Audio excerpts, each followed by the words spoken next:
അത് ശ്രീമതി ടീച്ചർ തന്നെ വളരെ വ്യക്തമായിട്ട് നിങ്ങളോട് പറഞ്ഞിട്ടുണ്ടല്ലോ, അങ്ങനെ യാതൊരു വിലക്കും ഉണ്ടായിട്ടില്ല എന്നുള്ളത്.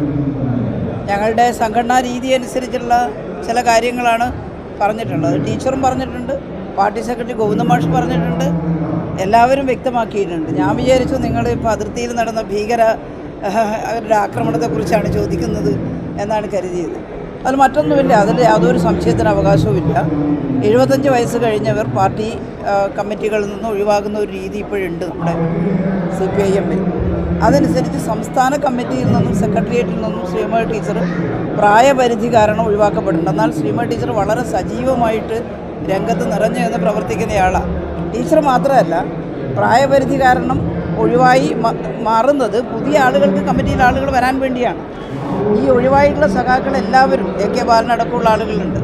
അവരെല്ലാം വളരെ സജീവമായിട്ട് ഇപ്പോഴും രാഷ്ട്രീയ പ്രവർത്തനം നടത്തുന്നതാണ്. CPIM-ൽ റിട്ടയർമെൻ്റ് ഇല്ല.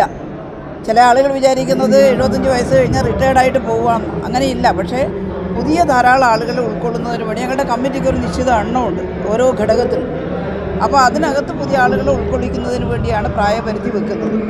എന്നാൽ പ്രായപരിധി കാരണം സംസ്ഥാന കമ്മിറ്റിയിൽ നിന്ന് ഒഴിവായെങ്കിലും സെക്രട്ടേറിയറ്റിൽ നിന്ന് ഒഴിവായെങ്കിലും ശ്രീമതി ടീച്ചർ ഇപ്പോഴും അഖിലേന്ത്യാ ജനാധിപത്യ മഹിളാ അസോസിയേഷൻ്റെ അഖിലേന്ത്യാ പ്രസിഡൻ്റാണ്.